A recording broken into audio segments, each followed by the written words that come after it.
morning. Welcome to the Carson City Board of Equalization. It's Tuesday, February 7th, 2023. The time is 9 o'clock in the morning. First item agenda is call to order and determination of a quorum. Chair Block. Here. Member Bureau. Member Leonard Gray. Here. Member Kramer. Member Sonata. Here. The quorum's present. Okay, great. Well, thank you all for enduring the glacier and making it in. I'd like to do a couple of introductions. Scott Hohen is now our clerk recorder. Congratulations on winning the election and jumping into the fire. And then we have two commissioners that have been added this year, Mary Sonata and Al Kramer. Welcome, you two. And now I guess the swearing in and swearing in witnesses and staff.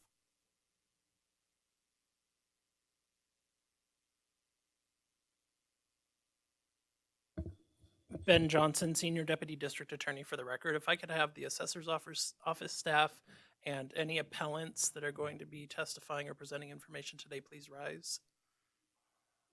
If you could raise your right hand. Do each of you swear or affirm that the testimony you will give in this matter will be the truth, the whole truth, and nothing but the truth under the penalty of perjury of the laws of the state of Nevada? I do. Thank you.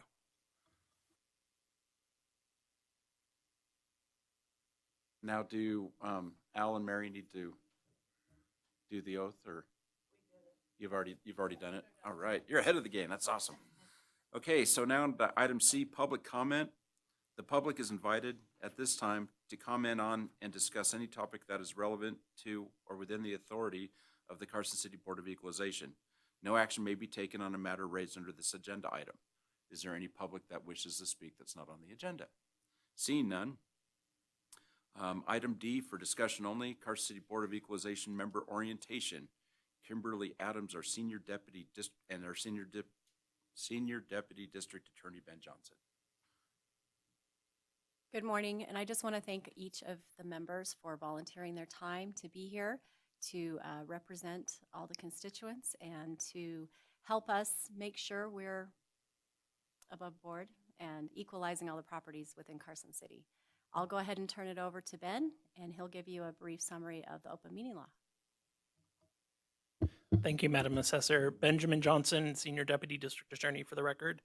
I'm just going to go over a brief overview of the open meeting law and some ethics statutes that you need to be aware of as a member of this body. So the Board of Equalization is a quasi-judicial body. And what that means is that unlike other advisory commissions or boards that just offer advice to the Board of Supervisors, the decisions that you make today can be appealed and may end up in court all the way up to the Supreme Court. So a few tips. It's important to make an accurate record. So do please remember to turn on your microphones and pull them close enough so that you can be heard. It's important that we make an accurate record that the clerk can record.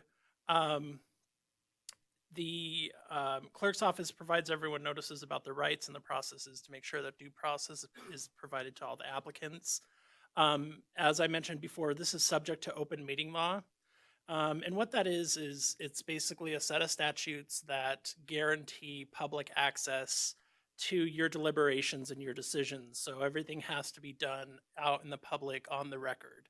And what that means is that whenever there's a quorum of you present, which means majority of the board, or at least 2 members or more, depending on the number of people, you can't discuss items that may come before the board. So it's less of an issue with this body because you only meet once a year. So it's not like you're going to be talking throughout the rest of the year about, assessment cases that might come before you the following year. However, it's still important to, not discuss matters that may end up before you when meeting outside of this meeting. So if you were to, if you were at a party and you see other members of the board there, it's a wise idea not to discuss anything that may be coming up on an agenda. You can't deliberate or take action unless it's agendized in a meeting like we are today.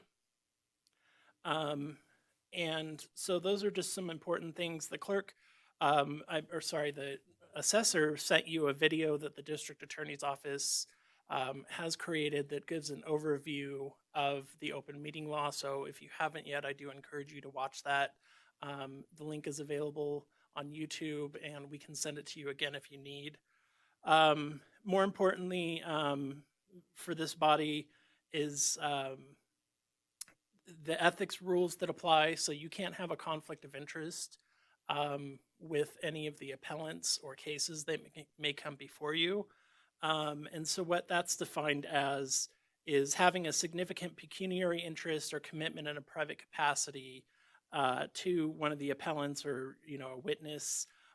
So that would be things like having, if they were a family member within the third degree of consanguinity, which means, your spouse, your children, your parents, your grandparents, cousins, brothers, sisters, things like that. So if you know somebody that's going to be presenting here today or a member of staff, contact me before the meeting, and we can do a waiver or figure out if that relationship is of such a degree that you need to recuse yourself from hearing a matter. Also, if you have any kind of substantial business relationship or a financial interest in something to do with, a business of the appellants or property or something like that. And finally, any conflicts that you do have to be disclosed on the record before the item is heard. Usually what would happen is that the agenda item or the agenda gets posted. You determine if you know somebody connected to that item, and then you contact my office or me, and I can help you work through whether or not you need to do a disclosure or recuse or things like that. So that's a really high-level, quick overview of open meeting law and the ethics rules that apply. So feel free to contact me moving forward if you have any questions or if during the meeting today you're unsure of something. Thank you. Hey, Ben, thank you for that. Do we have a modification to the agenda? Yes, we do. We have two of the appeals that have withdrawn. Item F, case number 2023-00013. Sorry, Tamar, Kimberly Adams for the record. And the other item is item K, case number 2023-00018.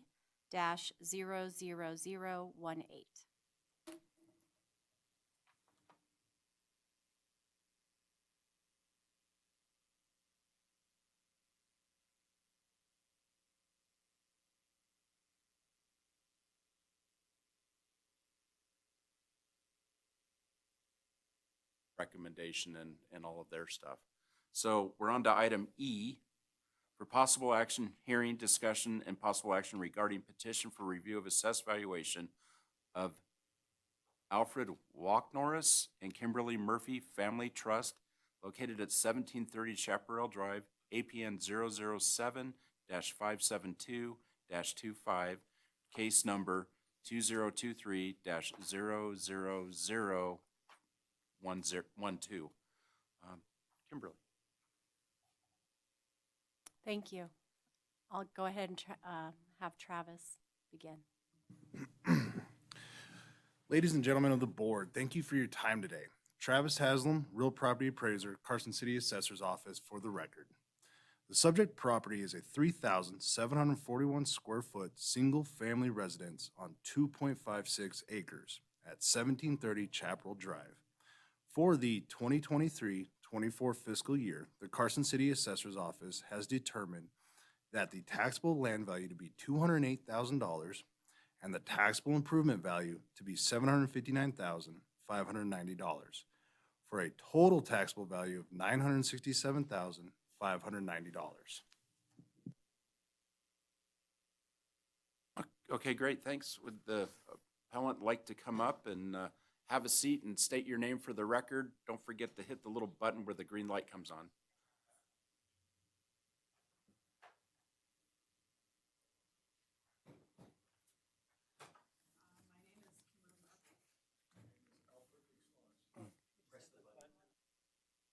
There you go. Hi, my name is Kimberly Murphy. And my name is Alfred Wicks Norris.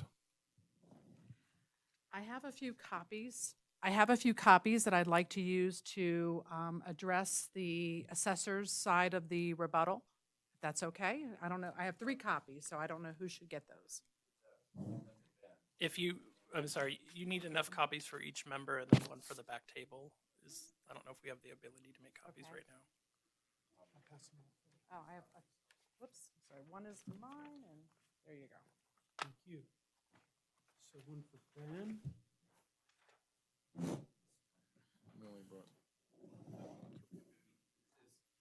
This is a situation since we don't have enough copies for all of the board members and the attorney, or the district attorney and the assessor, we can't really use this. Is that what you're telling me, Ben?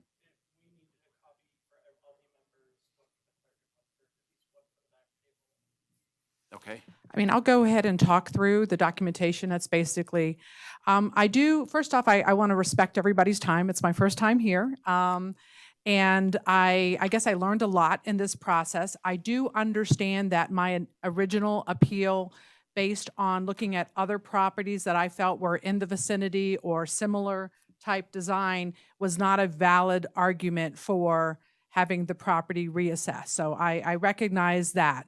So what I'd like to do is just, based on the assessor's rebuttal, I have some evidence that I would like to share with the folks that adjust it based on the pure calculated value from the way it's done per the assessor. So the first thing that made a big difference for me was the number of plumbing fixtures. So the number of plumbing fixtures in the house was stated as 26. It's a 4.5 bathroom house. I went around specifically and counted. We have 17 plumbing fixtures.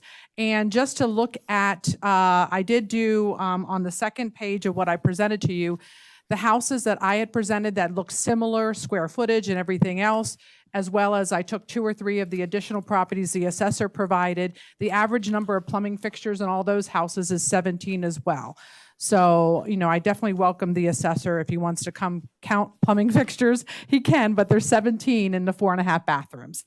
So that's a difference of about $28,000 based on the value for the cost that was in the assessor's report of $3,169. The other big feature, and I think I saw it on the photo that you guys had shared up there, there's a picture of my house that actually shows the tennis court. The assessed value of the tennis court after depreciation is $55,000. I know I had called the assessor's office about how high the tennis court was assessed. About 5 years ago, we had an earthquake. I got a couple of big cracks in it. So pursuant to the statute 361.227, it says any improvements made on the land by subtracting the cost of replacement, all applicable depreciation and obsolescence. So I render to the hearing today that the tennis court is obsolescence to be used as a tennis court. It doesn't work that way. So what I'm proposing, and I think it is fair because I saw it in some of the other assessors, is it's a large piece of blacktop. I mean, you can play games on the blacktop if you want. So I did 7,100 square foot, which is the tennis court, times the $3.36, which is a value for a large blacktop per a similar property provided by the assessor, depreciation at 17 years old. So the reassessed value for the tennis court should be $17,773. So that is an adjustment on the assessed value of the home of roughly $37,104. So the new building value would drop down to $693,965. The other sheets that I had provided, the one thing I guess I was, when constituents in Carson City, have discussions at cocktail parties about taxes and everything, we do talk about the value, the taxes of our house. And my taxes are over $10,000, and several of my neighbors that share similar size homes say, "Oh my God, you're paying that much." Now, I did learn from the assessor's office that the taxable amount doesn't always match the assessed value.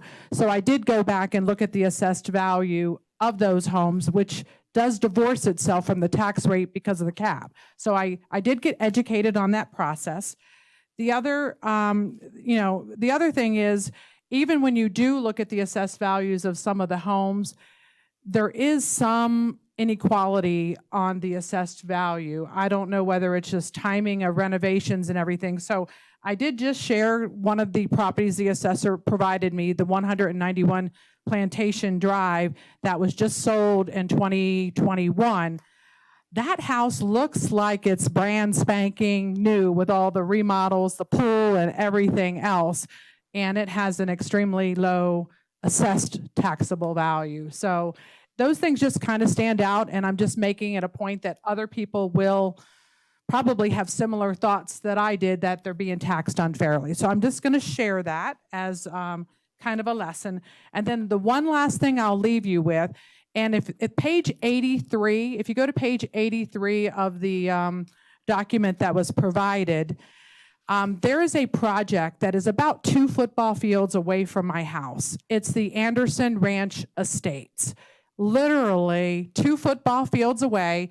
You can see it on page, there you go, page 83. So if you just look off to the downward on that particular drawing where it is grayed out, that land right there is going to have 203 houses spread across 48 acres. So to put that in perspective to me, that's like putting 5 houses on my property. So literally, there is going to be, in my opinion, due to the congestion of those houses, the lower value of those houses, the traffic associated with that, there actually is a throughway that's been discussed numerous times, which is 1 house away from me, from that Ormsby Mountain Road. So I do think that probably next year or the year after, the assessor should look at that and also review the cost of the houses right there, because it is going to have a negative impact on the value. So in conclusion, I'm just asking for an adjustment based on the 2 things, the plumbing fixtures and the tennis court, and then I asked the assessor's office to consider in the next evaluation the impact of the Anderson Ranch Estate project, which is very significant. It's literally, you can see up from that drawing there, it's 2 house units away from me in terms of that concentration of homes, of 203 homes on 48 acres. I rest my case.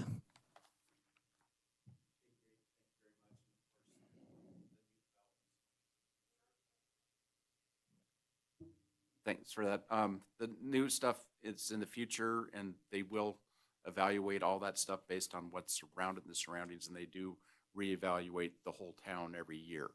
Used to be a 5-year thing where they do a section every 5 years, and so they do that every year. So that will be taken in consideration in the future, but that doesn't have any good food for thought, but not for this morning. So I'd like to go back to the assessor's office for your findings. Excuse me. Travis Haslam, real property appraiser, Carson City Assessor's Office, for the record. In accordance with NRS 361227 and NAC 361128, the Assessor's Office valued the subject equitably using the same methodology for similar properties as represented in Exhibit A, page 63.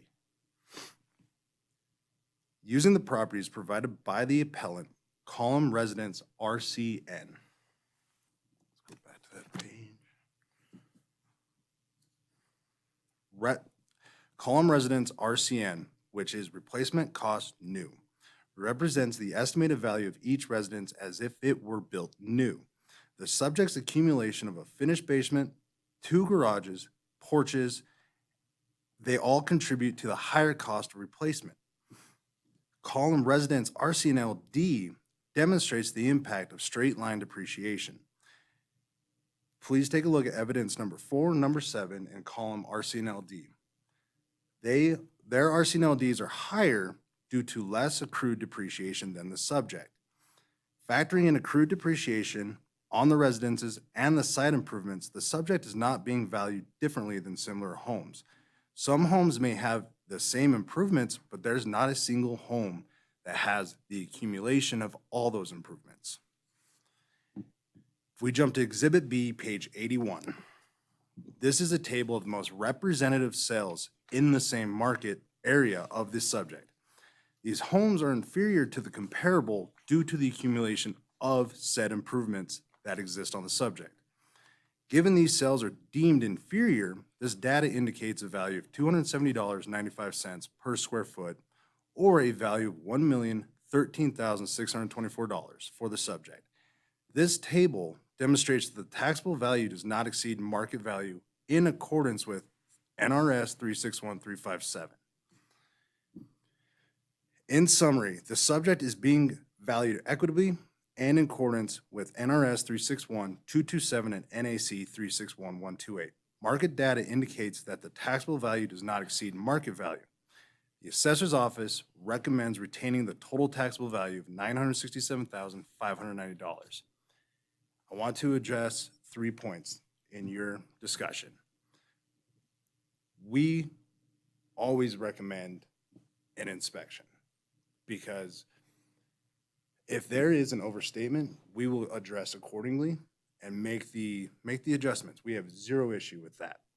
Now, when it came to your plumbing fixtures, did you count in your water heater, all the sinks? Do you have potentially a wet bar? I did. Okay, so those are considered plumbing fixtures. Now, the tennis court, we cannot qualify that as blacktop. We still have to qualify as a tennis court because the engineering, the material that goes into it, that is based upon our nationwide cost system. Now, what we could do with that is add obsolescence like you discussed. We just need to go inspect it. That's not an issue. And for that home on 191 Plantation, their remodels are not picked up via our office. Because if we pick up permitted remodels versus non-permitted remodels, we are out of equalization. And we cannot have that. So on those 3 points, we would love to come inspect the home and make changes accordingly. Okay? That's fine. I would like to pass it back to the appellant. Would you like to rebuttal? The only thing I would say that definitely with the tennis court, you could see, because I think you had a photo, all you would have to zoom in and see 3-inch cracks on the white lines that are in the tennis play. So that particular one there, I think you have that screenshot.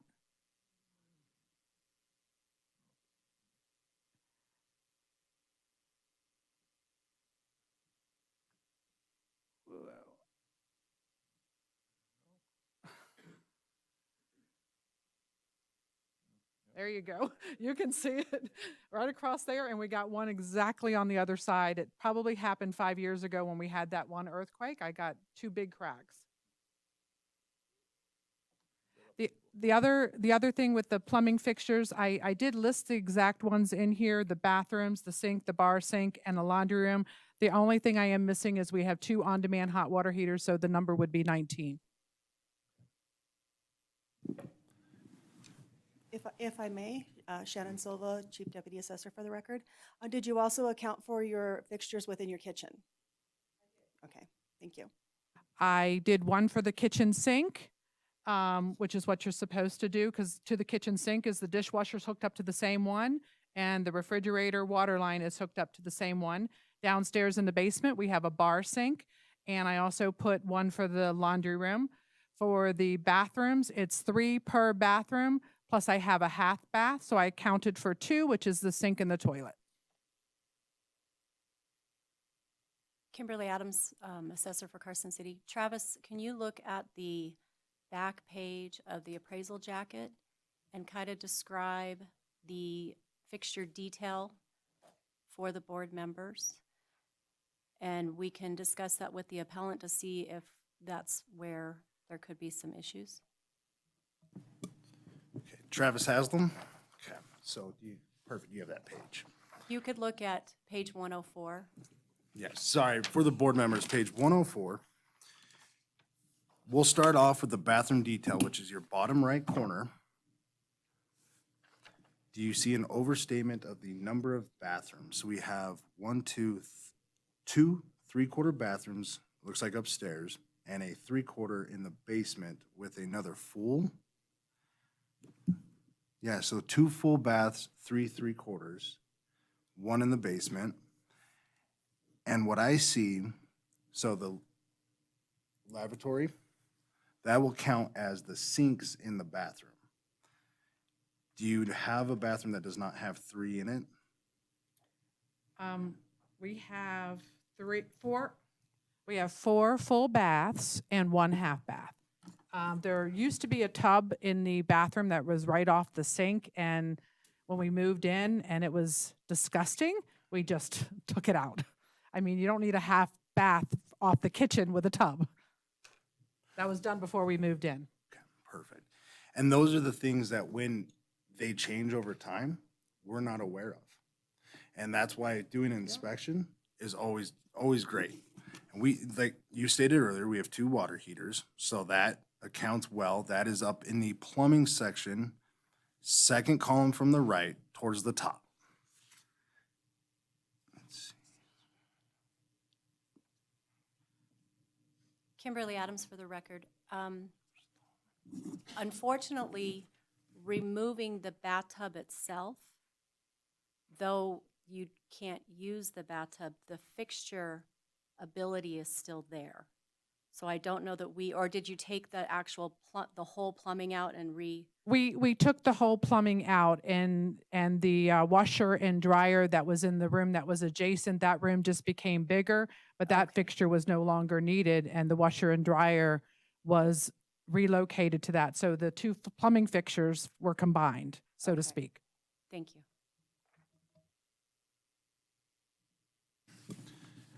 Travis Haslam. Now, Kim, please remind me, if we make any adjustments to this home following the board, will that count as the 24-25 fiscal year? No, Kimberly Adams for the record. If the board so chooses for the fixture count to be adjusted, we can discuss obsolescence for the tennis court. That would be applied for the 23-24 fiscal year. As far as moving forward with the tennis court, if an obsolescence is granted, annually we will make that inspection to determine whether or not you've repaired the tennis court and so forth. I'm a little hesitant on the tennis court without making a physical inspection, though we can see it on the photos. I'll give you, I tried to have it repaired 2 years in a row, and the crack just doesn't go away. The guy told me I need to jackhammer it and start over. So twice I've done professional tennis court come in, taped it 1 year. This year, the tape was all buckled up. I pulled it up. He decided to just, I don't know, asphalt-like material and then repaint it. And again, honestly, 2 months later, crack again. I mean, he can come look at it, but twice I've tried to repair it and I can't. So my other concern is we have numerous properties all across Carson City that have blacktop or other tennis courts or concrete driveways that have cracks. I urge the board to show caution with something like that. And again, without being able to physically inspect it with the snow and so forth, I'm hesitant with coming up with just a number. But I yield to the board and their recommendations, of course. Pam Leonard Ray. I'm hesitant to go on photos and just verbal explanation. I'm more comfortable with making a decision or having an inspection made. Is there the ability to, I know we got snow, but it's melting pretty well right now. Can we, at this point, urge an inspection, or is it beyond the deadline for that?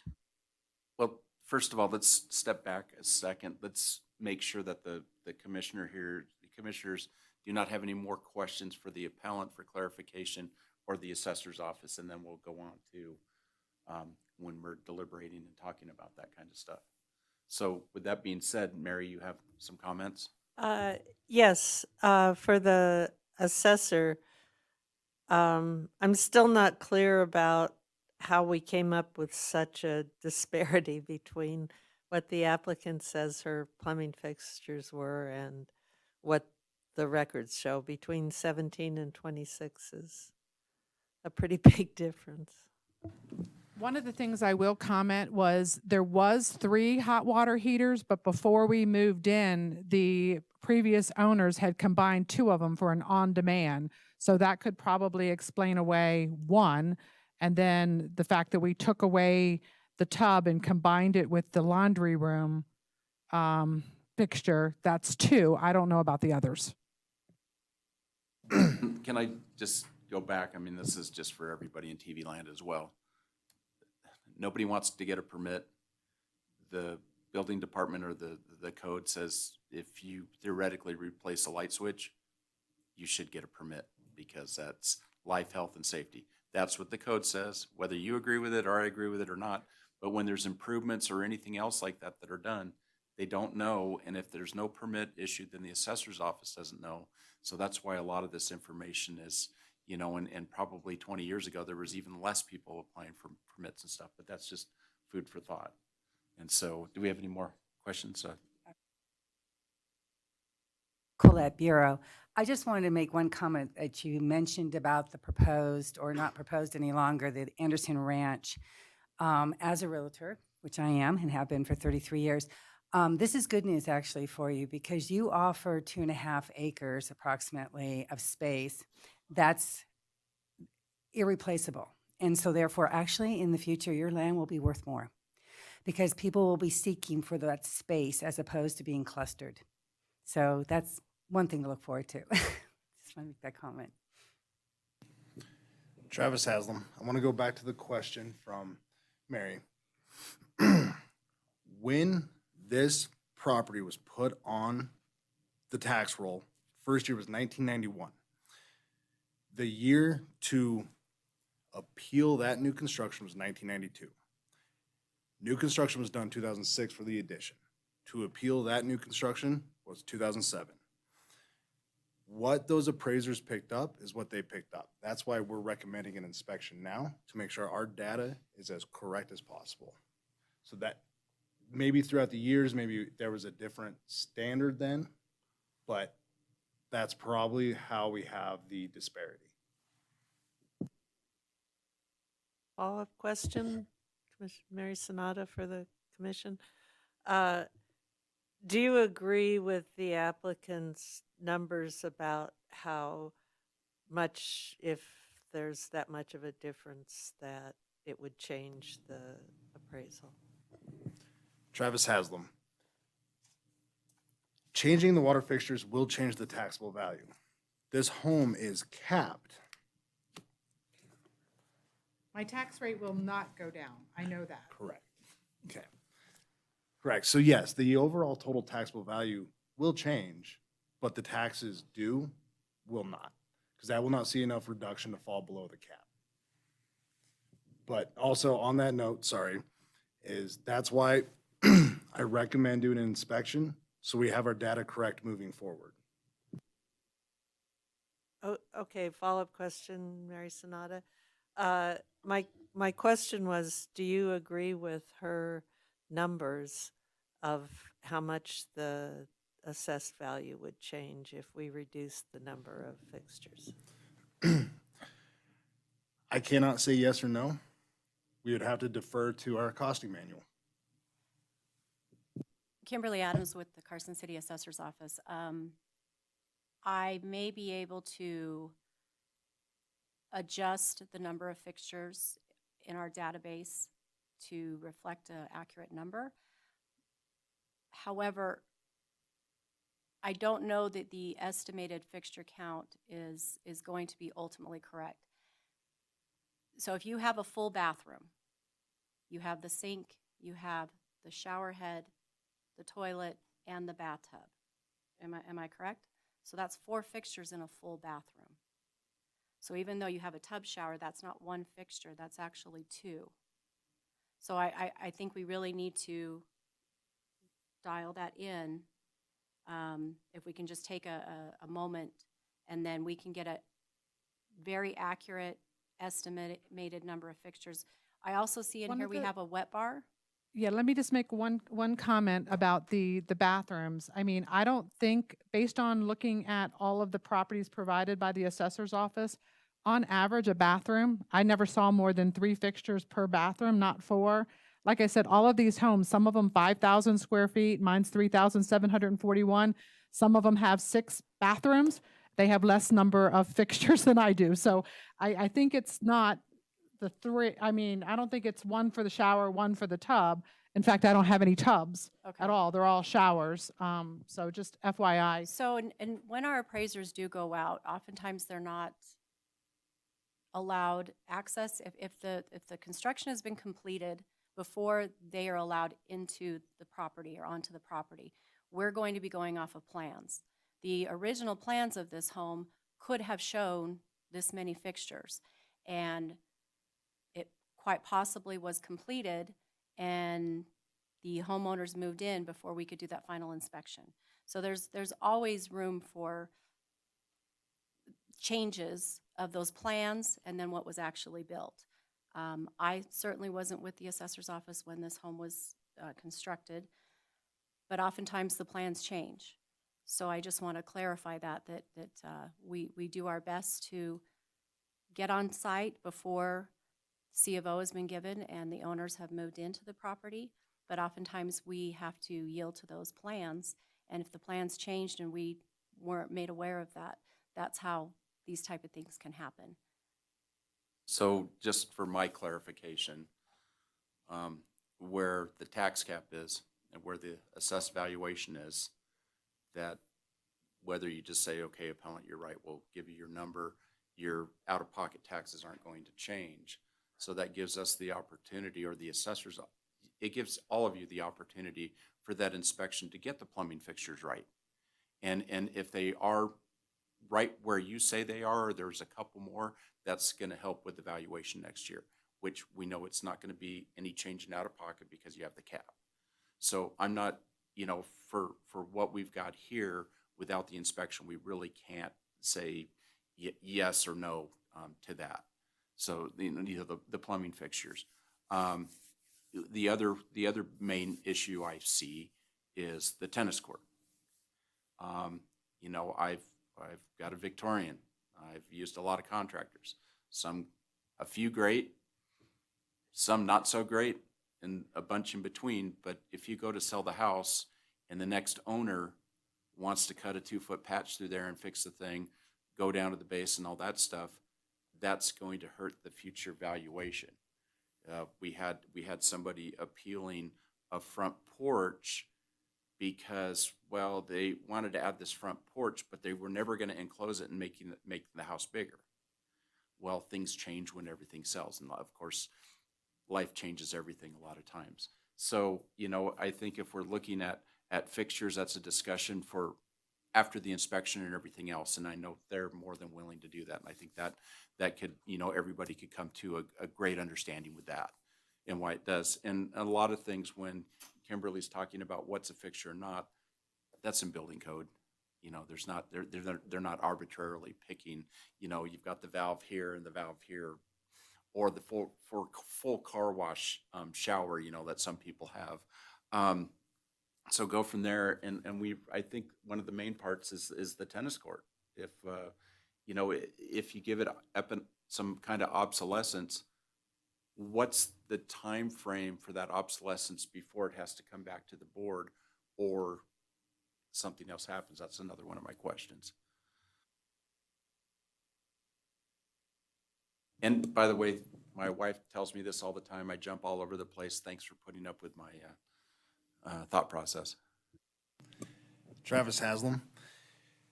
When it comes to adding obsolescence to a structure, that is revisited annually in case it is either worsened or has improved. So we make adjustments accordingly. And of course, if it's, and seeing the crack from Google Earth, it's quite big, and, it's like, well, I'm in a wheelchair, so I'm not going to really twist my ankle on it, but I could see where a crack, whether it's a half an inch or 3 inches or a foot, can be, detrimental. So it's virtually, I would guess, useless. And it's really hard to mandate that you need to take your net down and not ever play on there again. There'll be times that you might just go out and have fun with the grandkids. So I think since that's evaluated every year, that's something that we need to look at as well. So with all that said, are there any more? Al, you have some comments? Thank you. Al Kramer here. Yeah, I think what we've shown is, okay, there may be some question about what your valuation is, but as it does not affect the amount of taxes you're going to be paying this year or next year, it's really kind of a moot point for that, except to get the record straight and accurate. And for that, we don't need to do this afternoon to try and correct the record for today. And I don't believe the fixing it this year or fixing it for the next assessed valuation year will make any difference on how the projected line for how your taxes will increase. So I think between your concession on arguing on a couple of things rather than everything, coming down to just the number of fixtures in the court, and the fact that we don't have a financial reason to hurry up and do this right now, I think asking for and getting the new inspection and getting it accurate and having it play into the next just the next year into the database so the next year's taxes are created correctly. And again, I don't think it'll affect that one either, but it does establish that. So I think the message for us is no matter what we decide doesn't change a whole lot. Let's just go ahead and ask for the re-inspection and go from there.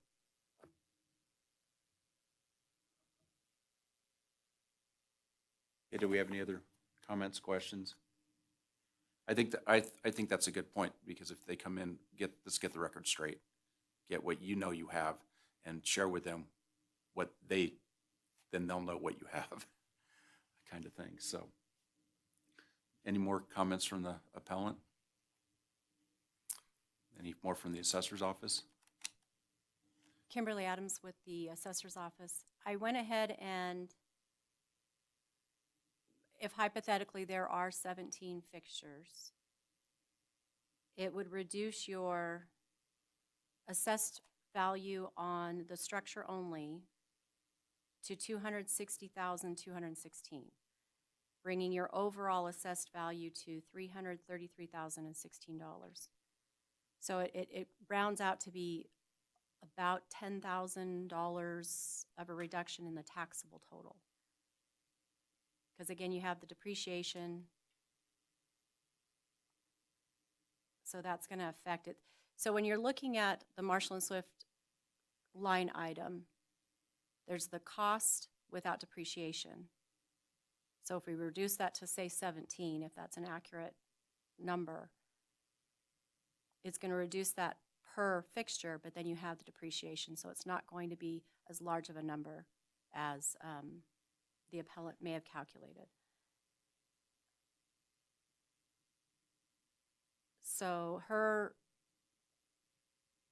property taxes are based on 200, whoops, it booted me out of that screen, 297,000, hold on, it won't, 297,577.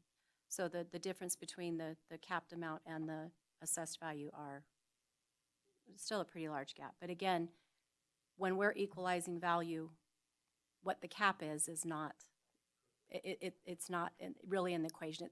We offer that for the taxpayer so that they don't have the expectation of a lower tax bill. I did want to go back just to clarify the plantation property. Something that we kind of joke about at the assessor's office is if you're looking for a newer home, always buy the old home, because the property is receiving more depreciation, and you can gut that home, and as long as you're not adding fixtures or square footage, you can give the appearance of practically a brand new home without having to have the ramifications of a higher tax bill. Where if you buy a brand new home in Silver Oak, your property taxes are going to be significantly higher. Unfortunately, that's how taxes are calculated in the state of Nevada. It's replacement cost new, less depreciation. So if you buy a 1974 home and gut it and make it beautiful inside again, Again, as long as you haven't added square footage or added a bathroom, I guess you could add a bathroom unpermitted, we may not know about it, it's not going to affect your overall tax bill.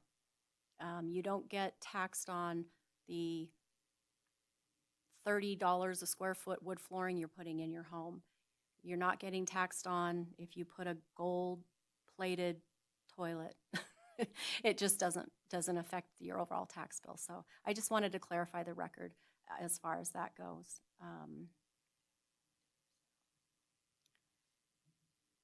You go ahead. Yeah. Thank you. Yeah, Shannon Silva for the record. You know, the only time you really see a difference in when you do a remodel on the home, for example, is if you exceed 10%. Once you exceed that 10%, statute requires that we age weight the home. So if you have a 1974 home, you do a full remodel on it, you may end up with a 1982 home if you do a complete remodel of your house. And you have a brand new home.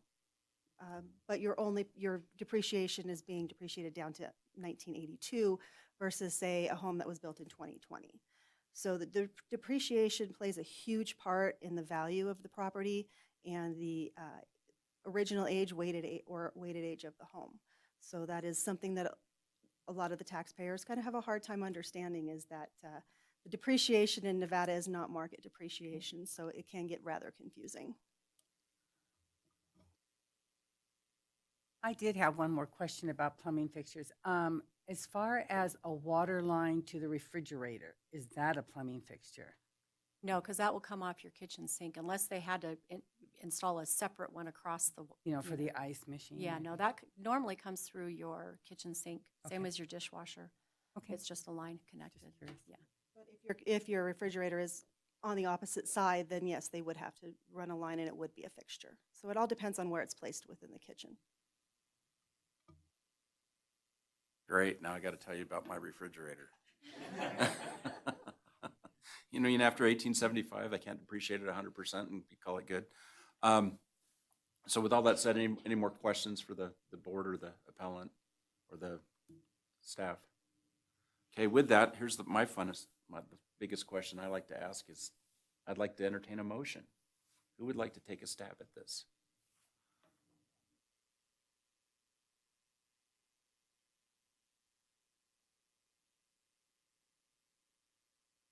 Let's try this.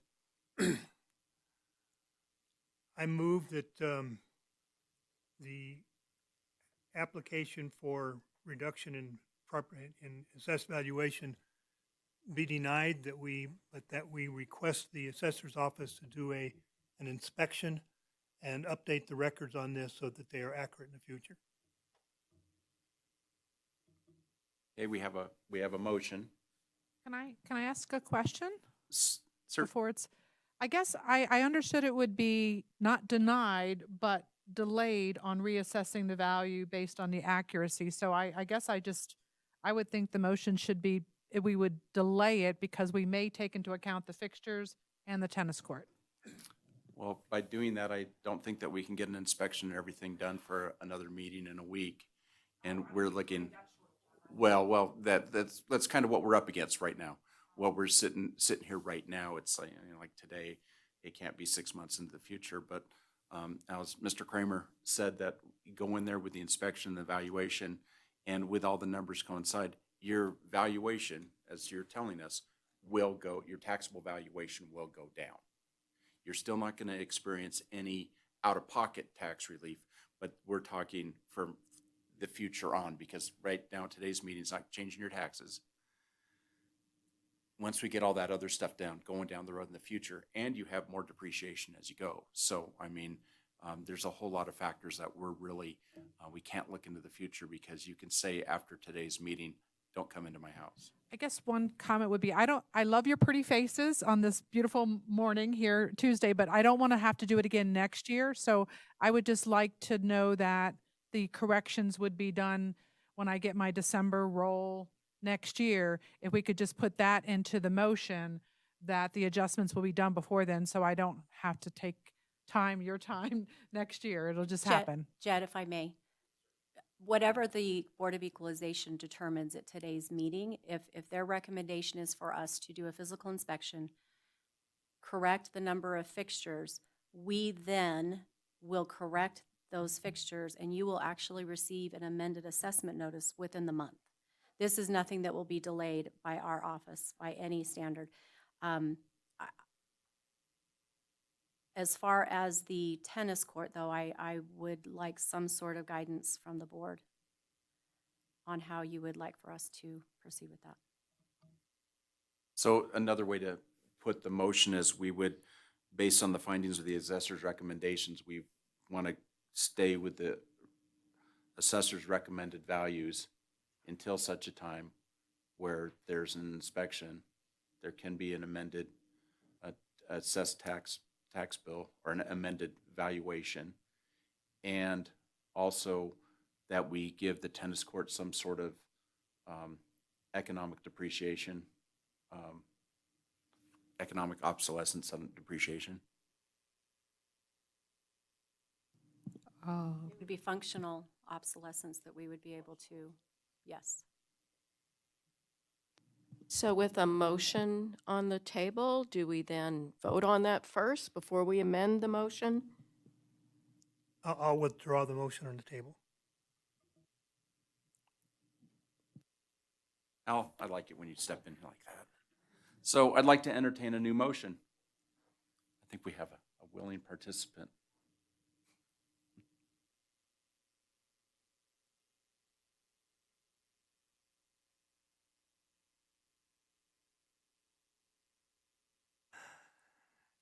Let's try this again.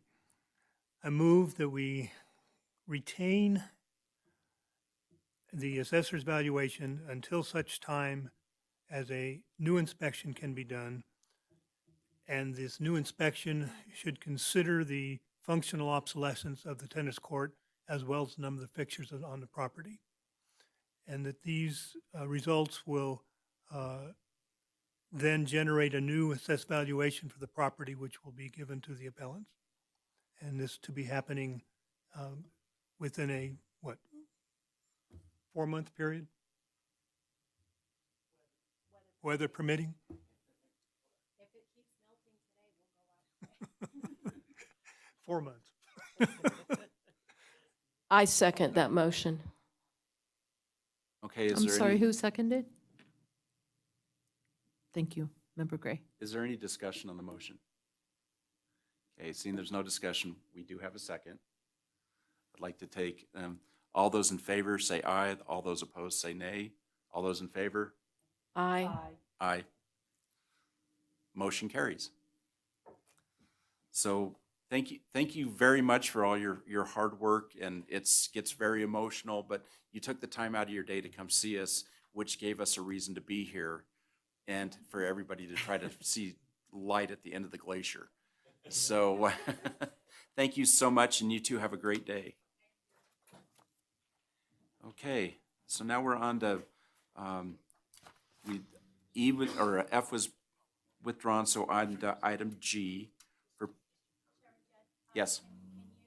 Can we take a 5-minute recess? Oh. Okay. So- Mine keeps going off. There we go. So If you could advise the appellant for a If state you, board. if you want to appeal the decision, you can appeal it to the state board. Okay, we're just trying to do the public thing where you do have an option to go to the state board, and that's usually in March. Okay, sounds good. We just don't want Ben to be mad at us or tell us that we're in trouble, not mad at us. So, are we ready to go? Okay.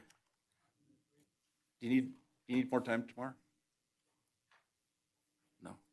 Okay, so we'll go to item G for possible action, hearing, discussion, and possible action regarding petition for review of assessed valuation of LD Carson City Stewart Street LLC, located at 906 South Stewart Street and East 9th Street, APN 004-055-02 and APN 004-05507, case number 2023-000014.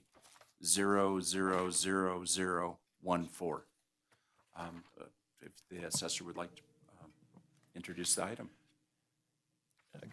Good morning. Ladies and gentlemen of the board, members of the public, thank you for your time today.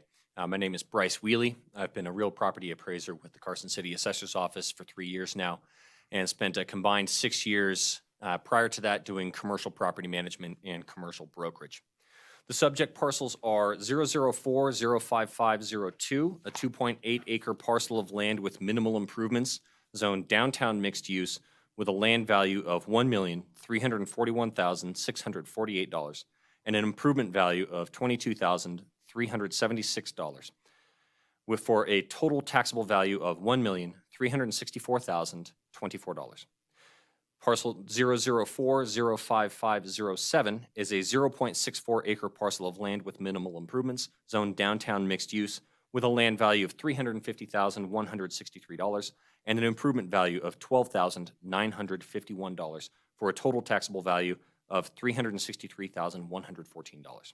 Combined, the two parcels constitute 3.44 acres of land with a combined land value of $1,691,811 to a combined total improvement value of $35,327 and a combined total taxable value of $1,727,138.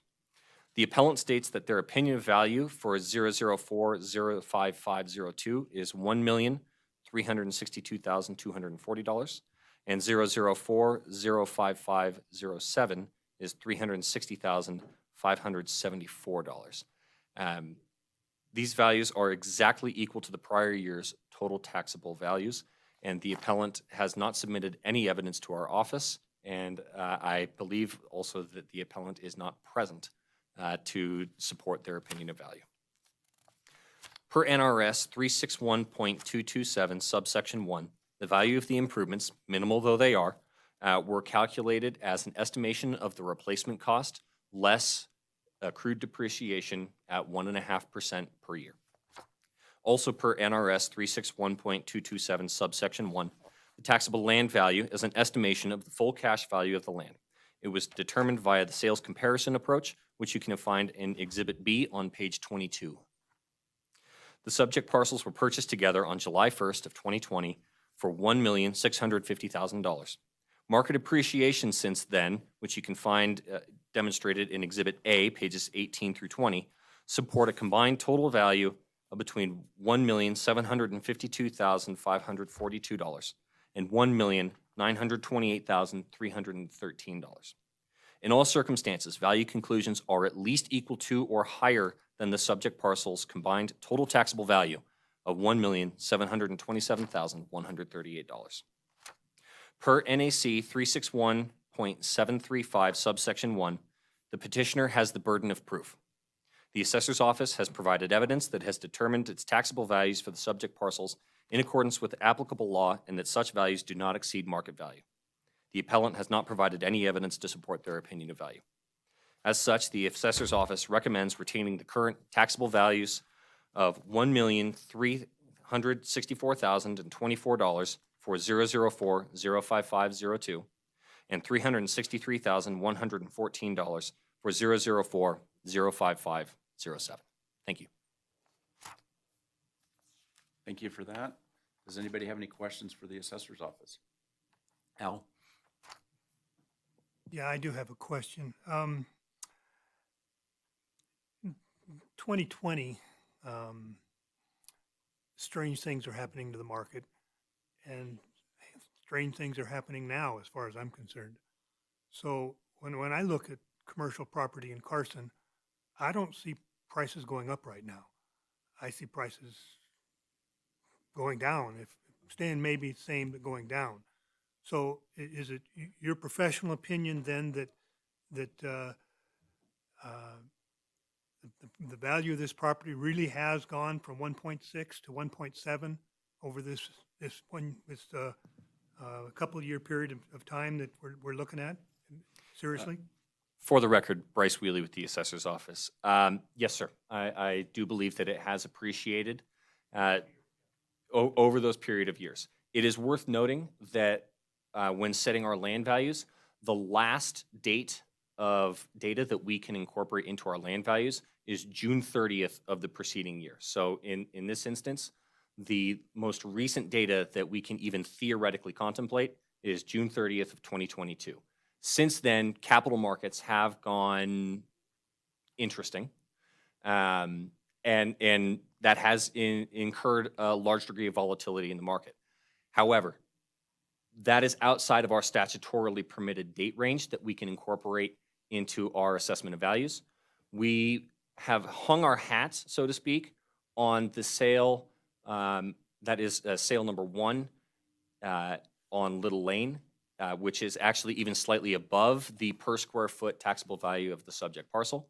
However, we feel that that value is supported by market appreciation as demonstrated on pages 18 through 20 across several hypothetical development types, whether it's office development, retail, or multifamily. And we have seen strong, modest to very strong price growth depending on what hypothetical development is considered.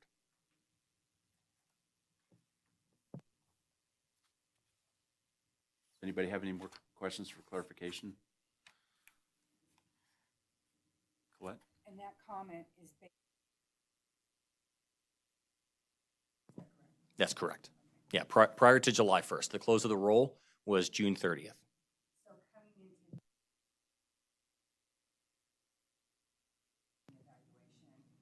There'll be an additional 12 months of data for us to consider. So it's, yeah, things are changing extremely rapidly. And so when we're setting land values for the coming year after that, absolutely, that is going to be data that is going to be taken into account. And there will be presumably a good amount of more sales transactions for us to consider as part of that. But if there is a shortage, then that is a data point in and of itself.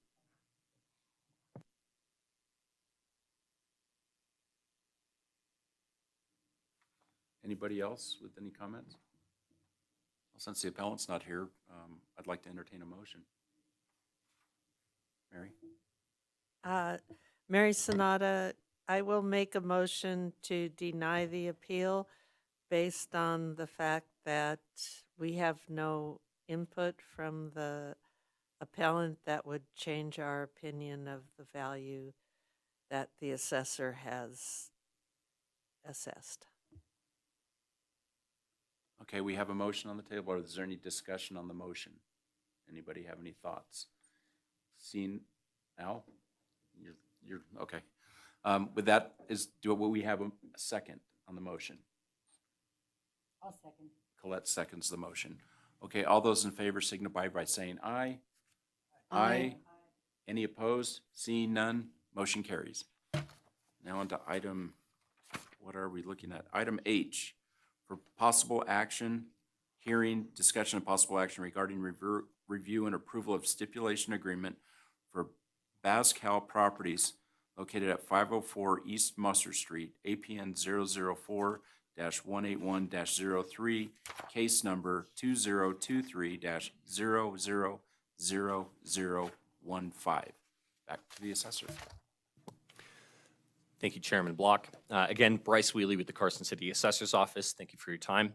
The subject parcel, 004-18103, is a 10,080 square foot, 2-story office building built in 1978, situated on a 0.31 acre lot.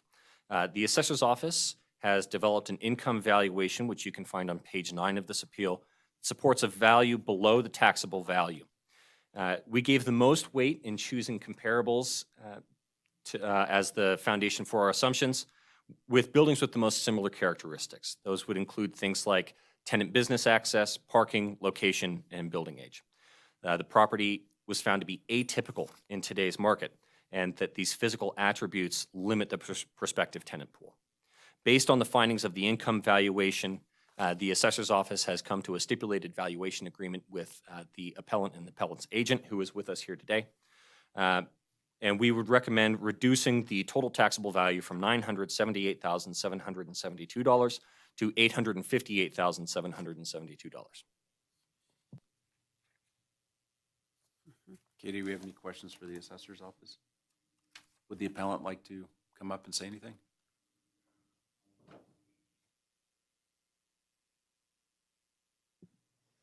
Hi, Kevin Sigstead, Remax Premier Properties. I represent the property in question. I'm here to answer any questions.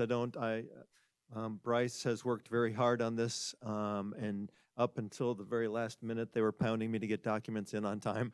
And so kudos to him because he and his team worked really hard on this. But he has done a good job, and I'm just here for questions.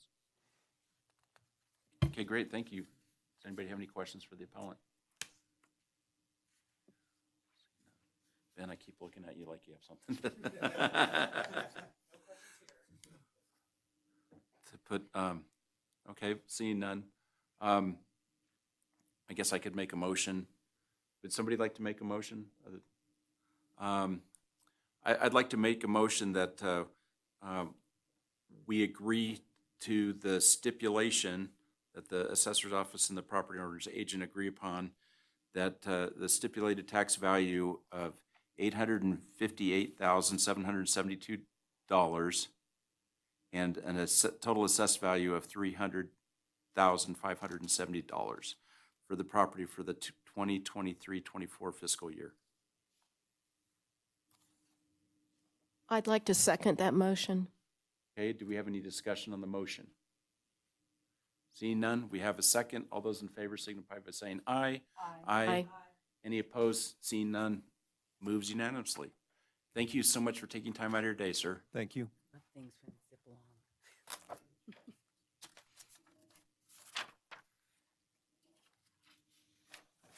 You know, it's so nice not seeing 3-4-inch binders. Okay, item I, for possible action, hearing discussion of possible action regarding review and approval of stipulation agreement for Sinclair, Frank L. and McLeod, James E. at 1780 North Winnie Lane, APN 007-102-09, case number 2023-000016. Back to the assessor. Ladies and gentlemen of the board, Travis Haslam, real property appraiser, Carson City Assessor's Office. The subject property is a 3,429 square foot single-family residence built in 1973 on 2 acres at 1780 North Winnie Lane. After inspecting the home and talking with Mr. Frank Sindelar about the worsening condition of the home and the pool and the financial burden that exists to rehabilitate both, the Assessor's Office and Mr. Sindelar have agreed to a stipulation of lowering the total taxable value of the property for the 2023 fiscal year from $431,769 to $289,838. I've provided photos of when the home was listed back, I believe, September 2021 to when Bryce and I inspected the home this past January. And you can see the worsening condition of that flat roof. There's one picture of the pool. It does not do it justice, but there's cracks. It is unusable as a pool as of right now.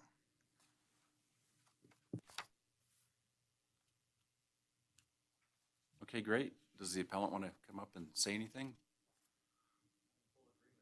Okay. Does anybody have any questions for the appellant or the assessor's office? Okay, seeing none, I'd like to entertain a motion. What do you guys think?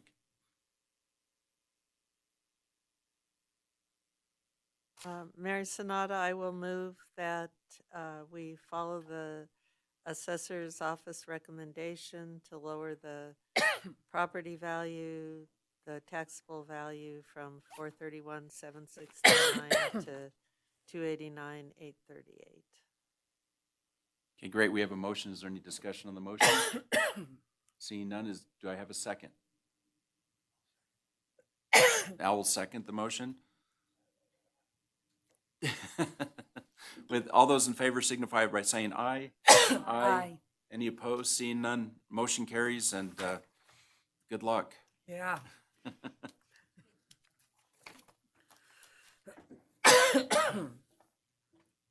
For the first time ever, I think I would prefer my 1875 Victorian money pit.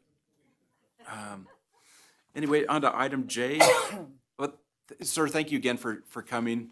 And, you know, as things improve or you get going on this thing, keep them in the loop, so.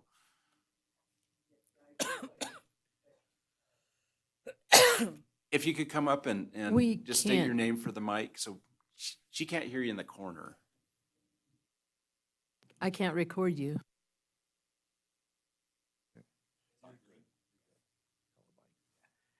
I would like to express my appreciation to the full assessor board. Both Travis and Bryce have been out there more than once. Could we we bought start this- over? There's no microphone. It's on? I can't get it. I guess I need to be closer. Okay. And can you state Frank your name, Sindelar. please? Sindelar. So I've worked with the assessor's office, and they've been incredibly cooperative, friendly. We moved out here from California. Well, we're in the process of moving. It's a major fixer, and it's so different than what you see in California. Just a very cooperative team. So I wanted to at least express that. And I see, you know, the effort that was put in by the BOE in trying to be fair and cooperative and open-minded and all that. It's really encouraging, which is why we are escaping, you know, the West Coast. So I want to at least say that and congratulate the teams, all of the folks that invested the time. We got a major problem with that property and ran into some family issues in the rebuild. So that's what's delayed this thing out and turned it into a nightmare. But I like the comment, if you want a new home, buy an old one, because it'll be a new one at some point when we pull our finances together and get our act together. So thank you again. Well, thank you for that, and welcome to Carson City. On to item J, for possible action, hearing and discussion and possible action regarding review and approval of stipulation agreement for Todd, Kenneth R., and Catherine A. Living Trust and ETAL at 3480 GS Richards Boulevard, number 302, APN 007-591-02, case number 2023-000017. The assessor. Thank you, Chairman Block. Again, for the record, Bryce Wheely, Carson City Assessor's Office. The subject parcel, 007-59102, is a 2,950 15 square foot condominium residence located on the third floor of a 13,711 square foot residential and office mixed-use building. The building is made up of 4 parcels, 007-59101, 02, 03, and 04. Only 007-59102 is subject to today's discussion. The subject parcel has persistently been vacant since all 4 parcels of the building were purchased January 22nd of 2020. The assessor's office has attributed this persistent vacancy to it being an atypical property for the region that would have a severely limited pool of potential renters. The assessor's office recommends adopting, per the stipulated agreement, a negative $130,000 economic obsolescence adjustment to be reviewed annually to reduce the subject's total taxable value from $565,807 to $435,807.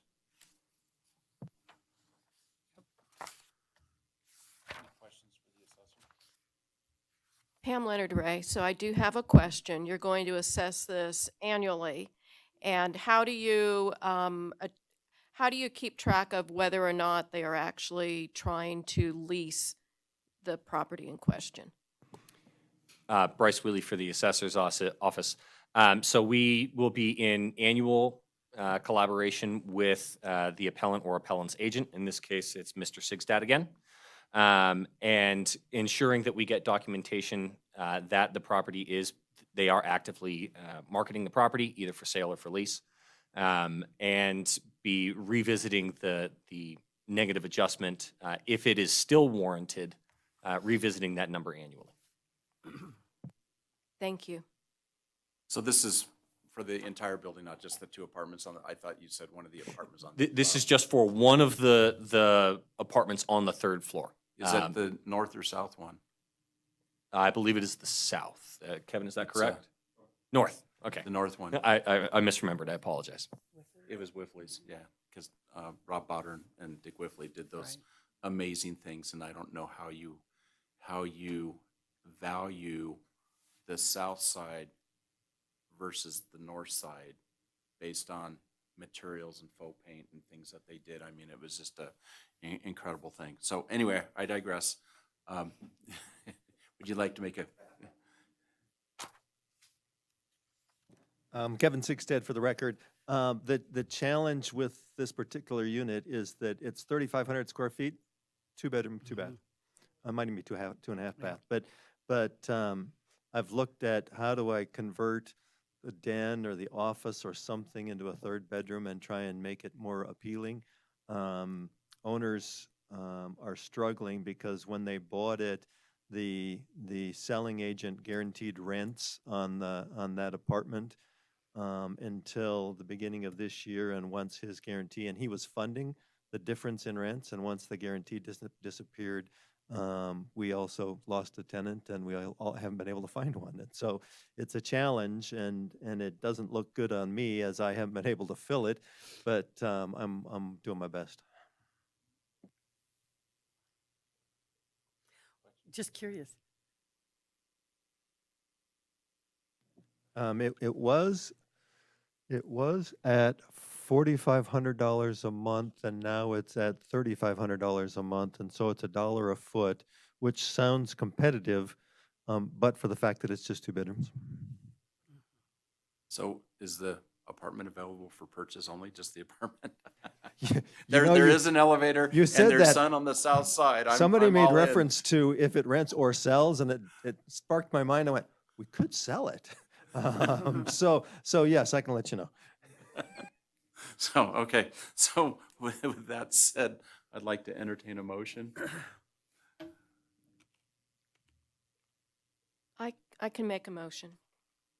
Pam Leonard Ray.